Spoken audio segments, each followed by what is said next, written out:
আবারও মিরপুরের গর্জনে কাঁপবে কিউইরা। পাকিস্তানের পর এবার মিশন নিউজিল্যান্ড। ঘোষিত হলো বহুল প্রতীক্ষিত সিরিজের পূর্ণাঙ্গ সূচি। এপ্রিলের কড়া রোদে সাদা বলে লড়াইয়ে মুখোমুখি হবে বাংলাদেশ ও নিউজিল্যান্ড। বিসিবির পক্ষ থেকে গতকালই নিশ্চিত করা হয়েছে 3 ওয়ানডে আর 3 টি-20 এই ব্লকবাস্টার সিরিজ। কিউইদের আতিথেয়তা দিতে সব প্রস্তুতি সেরে ফেলেছে বিসিবি। আগামী 13 এপ্রিল বাংলাদেশে পা রাখবে নিউজিল্যান্ড দল, আর 17 এপ্রিল থেকে শুরু হবে মাঠের লড়াই। ওয়ানডে সিরিজের প্রথম 2 ম্যাচ অনুষ্ঠিত হবে ঢাকার হোম অফ ক্রিকেট মিরপুরে। 17 ও 20 এপ্রিল দুপুর 2টায় শুরু হবে এই লড়াই। কিউইদের স্পিন জালে আটকাতে মিরপুর কি প্রস্তুত? ওয়ানডে সিরিজের শেষ ম্যাচটি অনুষ্ঠিত হবে সাগরিকা অর্থাৎ চট্টগ্রামে। 21 এপ্রিল ঢাকা ছেড়ে চট্টগ্রামে উড়াল দেবে 2 দল, যেখানে ফ্লাইট লেফটেন্যান্ট মতিউর রহমান স্টেডিয়ামে হবে সিরিজ নির্ধারণী লড়াই।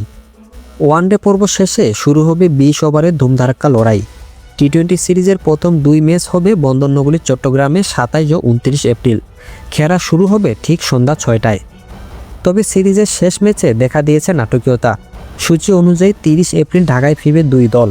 10 রামে মিরপুর শেরেবাংলায় অনুষ্ঠিত হবে সিরিজের ফাইনাল টি-20।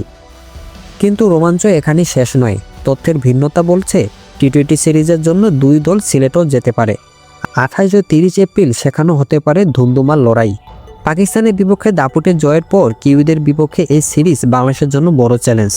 বিশেষ করে নাহিদ রানার গতি আর লিটনদের ব্যাটিং কিউই বোলারদের কতটুকু শাসন করতে পারে সেটাই এখন দেখার বিষয়। ঘরের মাঠে বাংলাদেশ এখন অপ্রতিরোধ্য। নিউজিল্যান্ডকে হোয়াইট ওয়াশ করার স্বপ্ন দেখছে কোটি টাইগার ভক্ত। এই সিরিজ আপনার ফেভারিট প্লেয়ারকে কমেন্টে আমাদের জানান। নিউজিল্যান্ড সিরিজের প্রতি মুহূর্তের update, live score, inside story পেতে আমাদের সাথেই থাকুন। ভিডিওটি ভালো লাগলে লাইক দিন এবং শেয়ার করুন বন্ধুদের সাথে। ক্রিকেটের সব খবর সবার আগে পেতে সাবস্ক্রাইব করুন আমাদের চ্যানেল। দেখা হচ্ছে পরের ভিডিওতে।